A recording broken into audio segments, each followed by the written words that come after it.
What's up, guys? How you guys doing today? I hope everyone is doing fantastic. As you can see, I'm doing wonderful today. Wow. Today is a holiday in the United States. It's Independence Day. Happy 4th of July to all Americans across the world and to all our allies. And of course, in July 4th, 1776, our founder father got together to declare the independence of the United States from the Brit, to break away from the British because they were tired of paying taxes. They were tired of being told what to do. So anyway, 250 years later, here we are with the longest living or surviving constitution in the world. So it's a solid run. I mean, hey, the motto was we the people, by the people, for the people. I mean, today you're gonna argue if that's still the case, but hey, we still have those two puppy over there fighting who gonna be. But anyway, this channel is not about politics. It's just because it's a holiday, we're celebrating it. And of course, happy 4th of July to anybody, to anyone who know US. I think everyone know it, right? Anyone support us in some way. So, but today, after all that celebration, we're gonna dive into the US soccer situation, the US Federation, and of course we're gonna talk later about the Copa America, little bit about the Euro, because now is the quarterfinal stages where everything is serious now. Only big team are there. So anyway, welcome back to another video. Welcome to the world of soccer. If you are new to this channel, make sure to subscribe, like, share this with your friend. So to not waste any time, let's start with the US Soccer Federation and what they are going to do, or what is their plan going forward after this debacle, getting kicked out of the Copa America, the first nation to be kicked out on the group stage by organizing the Copa America. We are the first. Like, I don't know, we can be the most powerful country in the world, but don't be the first to get out on your own tournament. That's ridiculous, right? So anyway, after that debacle, I know there's a lot of criticism out there criticizing Greg Beltler, and of course the player too, because I think the player need to take the blame, especially Timothy Weah. I think he need to take all of it. Timothy Weah, we need to give him all the blame. Next game, if he didn't score a hat trick, we need to kick him out of the group, right? So anyway, we're gonna start because there is a lot of good thing or rumor going around, and we have some former player promising that they can convince Klop to come to be the US head coach. But there is a but in it: the compensation. The US Federation cannot pay a lot of money because they are tied to a rule that every single money you give to a man coach or player, the women team have to get the same, even though we are not competing in the same arena. I mean, we play in the same sport, but I think we are competing in a different arena. So the president of the US Soccer, Cindy Parlow Cohn. Cindy, hey ma'am, if I know our stadium are empty just like this channel, I know we're trying to grow. We're trying to grow this sport in this country. Is our goal as soccer fan. We want this sport to be the first in the nation. But I think you need to do your part. The organization, we saw in the beginning how Uruguay, Argentina players were complaining about the pitch and how we are playing a different pitch size than the international recommendation, because we play 100 by 50 meter. I know it's a yard or meter, but in Europe it's 105 out of 62. So when you the first place, that's why you see the game in Copa America is just bing bing bing bing bing. The ball you kick it is just over there, there's not enough space for 11 22 players. And so we need you to do your part. Of course, I know you're doing your evaluation to see what is the next step. But you received a message today from Georgian Club. He decided, just after this debacle, randomly, just Georgian Club just started posting something on his Instagram, talking. He said, it's the time to relive the experience we had in the US. We had a really good time in the United States when we came to visit the state with the Liverpool squad. We loved it there. The dude is not working, man. He calling you, come get me, please come get me. Send an emissary, a church leader, a mosque leader, a sport leader, anyone who can convince him to come here, please send him. Send the person to go talk to Klop. We need a coach. I know you have maybe personal conflict, personal interest in this because you guys decide to not hire March and you hire Greg. But Greg, in 5 years, against the top 20 team, he beat only one team. Is Mexico. And even that is because we play them at least twice. That's why we beat them. But the rest, we didn't beat any top 20 in the world. The World Cup, same. And we came here and it's the same. And now we got kicked out by Panama, our neighbor that we play every year in the Gold Cup, in the CONCACAF Cup, every time. And they kicked us out in our own tournament. So I know you have the law, the regulation. I don't even think it's a law. It's a regulation. You can just close one eyes in it, go hire the dude, give him the money what he deserves, and please give it someone in who can improve this team. Because according to the media, this is as good as it can be in US soccer because we don't have this is the golden generation. We never had a team with this talented group. Never. Is like a Dempsey are saying it. All US former players are saying it. This is the golden generation. So please don't let it be wasted just because you guys ego, because you choose the coach, you want to stick with him, knowing that the fans are not happy. You know? And the Copa organization, like I said, is not being good so far because we're seeing a lot of empty stadium. And even FIFA are sharing some worry about it because the World Cup 2026 will be here, and they don't want to have an empty stadium in the stadium. I know we are not a soccer nation yet, not yet, but people like us want to make it the first sport in this country, in this part of the world. In this country, we want a soccer to be representative, to be something kid can grow, to inspire to be soccer player. But the system, the setup of how this country is set up for soccer, it won't be easy. We have a quote from former legend Zlatan Ibrahimovic. I know there's a lot of more, but I'm just taking the highest profile possible, which is Zlatan Ibrahimovic. I think he's been the biggest superstar coming here, maybe after Messi. He said it won't be easy to be a soccer superpower because the way the system is set up, you have to pay to play. I know that because when we do pick up here, we have to pay. But in Africa, in Europe, when I was there, I never pay money to play soccer. I used to just go. There is places you go play for free. But here you have to pay. Everything is pay. This is just local level. But the academy here, you have to be super rich to get into it. And the college system, the way it's set up, is killing us. It's killing us because in college football, those kids have to go to school, go to practice, and go play soccer. So if you're now rich, if your family is now rich, you won't be able to do it. I know it. The personal experience. I was in college. I was playing soccer, and it wasn't easy because you have to go to work. You don't have time to practice, just like all normal athletes do. You have to go to work, and you have to get your homework in time, and you have to go to the game and the practice too.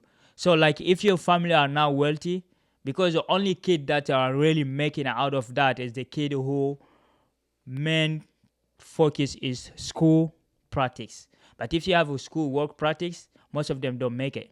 I know you will have you will find some, outlier out there. Some people who are able to go to work, to go to practice, to go to play all the games, to be as good as the rest. But that is not the majority.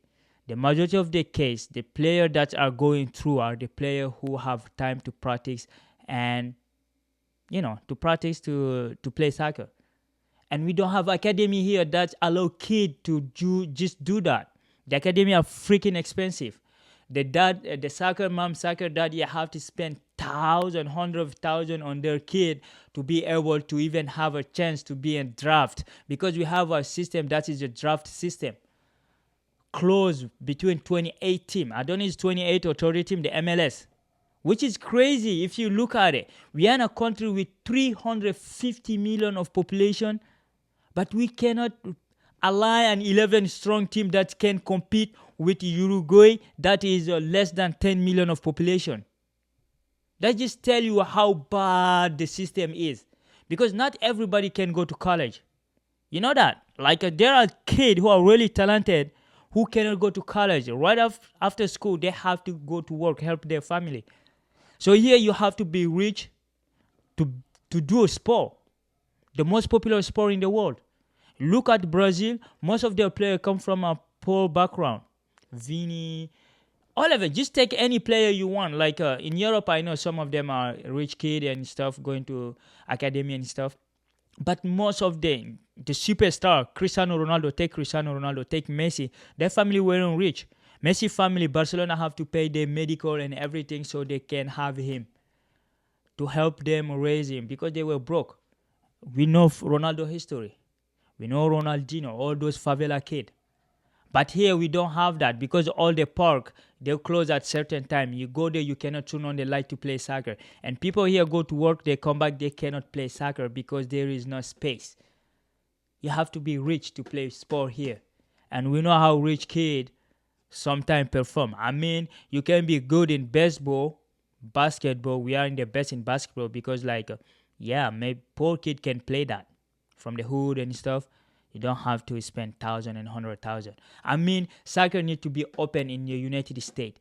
The MLS system is killing us. And even lately, the US Open Cup, which is almost 100 years old, they're threatening to take their team, the MLS team, out of that competition just because they want to make more money. That just tell you how screwed up this system is, because like even the US Cup, that is a cup, just like let's say the Carabao Cup of the FA Cup in England. Do you know how important those cups are? Because that is where the smaller team that cannot make it to the MLS, who owner doesn't have $1 billion to integrate the franchise, that's the only time they have to compete with those teams. But now they're threatening to get out of that too. If US soccer, Cindy, ma'am, please listen to the fan. Try to craft another system where everyone is included.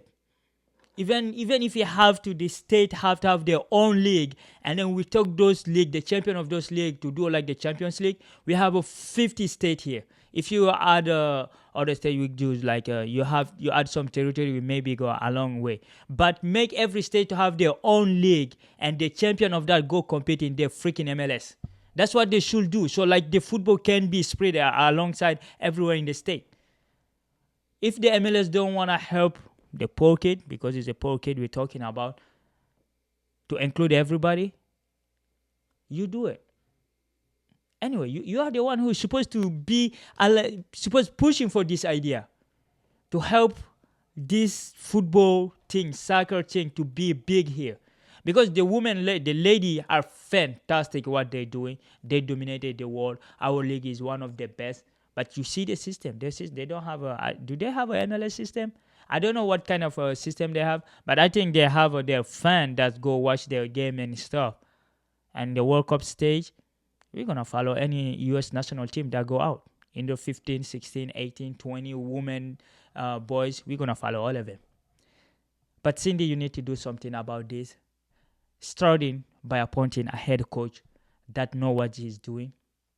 Because we lost against Panama. Greg sat down with a 1-goal lead, didn't do any change. The whole first half, he didn't do any change. I'm pretty sure if that's a club, we would have at least get the 1 point. Because a 1-0 up, you lock the door. You throw the key. You throw away the key. You tell the Panamanian to go look for it. Go fishing. Even if the equalizer, you have to be in the last minute. Then we go with the 1 point. But Greg didn't do anything. We playing with one man down. He didn't do any change until the first half. And then the change he brought in was too late. Because the Panamanian took the ball, they made it their own. They monopolized the game because it was too late. The player run out of the long. I mean, we can blame Timothy Weah, all that. But after Timothy Weah get kicked out, we gotta go. We got an advantage. We play home. The fans were behind us. Do some tactical change. He did not do it, and he's been here for 5 years. And US didn't do anything. We won the Gold Cup, the CONCACAF Cup, because Mexico is going through some trouble right now. Canada is doing all right. By the way, they are the only big team that are in the the Copa America. Panama and Canada. And we need to change a lot of things here because we want, I don't know, like, I don't want soccer to be like basketball where you go lose all the game and then you came back, no relegation, no nothing. We need to institute a system where like the team have a chance to go up and down. There is a competition. It will make the league better. It will make the player better. It will make the national team, the whole international category be good because there is a competition. In the NBA, I live in Michigan here. This season, Detroit lost all the freaking NBA game. All of it. Like, maybe they won 12 or 13, which is, I don't know how many games they play. But guess what? Nothing happened because there is no consequences of losing games like that. In the MLS, you can lose all your games. There won't be consequences because you are not going anywhere. The greedy MLS owners are there because they don't care. They don't see the fan as fun. They see us as casual. They just need the money. They don't care about the sport. And we want this country to be a superpower in the world football. And we can't do it. It's a 350 freaking people living in this country. It's not like there is not enough people to have a soccer team. You just need to make the law, the regulation, everything easy so people can practice the sport and to be one over there, like to be one of the best. Because like US, our players seeing themselves as big, but they are not that big. Because you see our national team right now, the player that's playing in Europe, the 11 we align to start the game, only 3 or 4 of them is starting the club. I would say McKennie, he start for Juve. Christian Pulisic, he start. Turner, he start for Forest. Matt Turner. And of course, Anthony Robertson. But all the rest are bench warmer in their club. They are in Europe there, but they are bench warmer. They are not elite player. But when we say, oh yeah, we have our player in Europe and stuff. Yeah, be in Europe. But if you're not playing, like, it doesn't mean anything. And we need to have more of players that can dominate, not only with their mouth, but on the field to dominate their opponent. We stop beating only Mexico. Like, hey, let's try something else with a new coach to get ready for the 2026 World Cup. And of course, the fan need to start supporting this. But hey, I cannot blame the fan because the referee sucks too in the Copa America. We're gonna come to that later. But this is for Cindy. Cindy, please, we begging you. Like, the fans are begging you. Please, give us another coach. A coach that is not arrogant as a Greg, because Greg is arrogant. Like, that dude is big talking shit. Like, and he doesn't produce any result. And release those crazy regulation so like we can hire some decent coach here. It's good to rely on the domestic coaching, to say, oh yeah, we're gonna take an American to be the coach. But if he sucks, don't take him, bro. Take someone else. Stop being inclusive. How you say inclusive? Shit, I don't even know what that means. But hey, start choosing from within if they are not good. If you were good, take them. But if they are bad, like, don't isolate yourself. Go outside, take coaches, and then bring them in. Look, all those big national team. Their coaches most of them are not from in their country. Uruguay coach are not Uruguayan. Chilean coach is not Chilean. I think Colombian coach is not Colombian. You may say France, England, Italy, or maybe Germany, they'll have their own coaches. But they're good, bro. Those guys are good. Like, it's not like they're just picking them on the street like that, like we do the interview here. You go, yeah, we're taking you with your interview. We're going to hire you. And then you disrespect some candidate just because you have the candidate you favor have someone in the institution that is important to the institution. Stop it. Give us a coach. Give us a decent coach. So that was for Cindy, I I know he won't hear this. He never see it. I don't know. Maybe the algorithm will shoot it out. Maybe. You never know. But hey, the next thing is the refereeing in the Copa America. We saw the goal that was disallowed. No, that was allowed against US and Uruguay. It's a bullshit because the VAR should have seen that. We know that's offside. And we saw the penalty that Vini Jr. wasn't given against Colombia. Even the common ball come out to ask forgiveness, sending a statement at the 48, 42, at the 42nd minute of the game between Brazil and Colombia. Vini Jr. was fouled with error. We couldn't provide it. We asked forgiveness. What the hell that would do for the Brazilian right now? They lost their first place. They have to play against Uruguay now just because of your mistake. And they need to work on that because I think these coaches are arrogant too. They think they know everything. Even the coach refused to shake our captain hand. I don't know. There should be like a consequence for that because he's our captain. You gotta respect. He represents 350 freaking million. You gotta respect him. You are here to do your job. Is the custom to shake hand after game. We've been changed that here in high school. After game, you see, yeah, good game. Even though you lost, like you say, good game. You have to do that. That is in our culture. You have to do that. Anyway, Argentina gonna play tonight against Ecuador. It will be a good game. Moise Caicedo, Kendrick Paez against Messi because Messi gonna play tonight. He came back from his injury. It wasn't that bad. I'm not a Messi fan, but I wanna see him in the field. Like you wanna see those great players play. The young one, the old one, they're gonna play. We just wanna see them. We are a soccer fan. We're gonna be entertained. I want the fan to go out to support this. We don't want to see empty stadium here. It's not like we are like a 2 million population. Like we are 350 million population. So go out and support any team that is playing there. Do not make us look bad. We are already bad, bro. Like our team sucks. Don't be the fan to be sucks. Do you see the Euro? The Euro, how the German fan are? Well, I mean the Turkish, the Netherlands fan. You see the Dutch fan, how they occupy the street. So we need to change the culture here. The culture need to change. Of course, I hope Argentina get kicked out. Of course, I hope like Moise Caicedo kick them out. So good luck to the Ecuadorian against Argentina, and that will bring us to the Euro. The Euro will be tomorrow. Tomorrow they'll be back, starting with Germany, Spain. I mean that will be fun. It's a final before the final because there will be a lot of face-to-face. Striker v striker. Kai Havertz versus Morata. Lamine Yamal versus Jamel Musiala. And of course Nico Williams versus whoever they play there. Because like you have a Lamine Yamal, you have a Jamel Musiala. So those will be kid versus kid, old versus old. That game will be fun. And of course the Spanish did not learn from their mistake. In 2006, they were saying they're going to send Zinedine Zidane to retirement, and we all know how that ended. Beat them 3-1. Zidane single-handedly eliminated them. And then they're saying the same message too. Jose Luis was saying they're going to send Toni Kroos to retirement.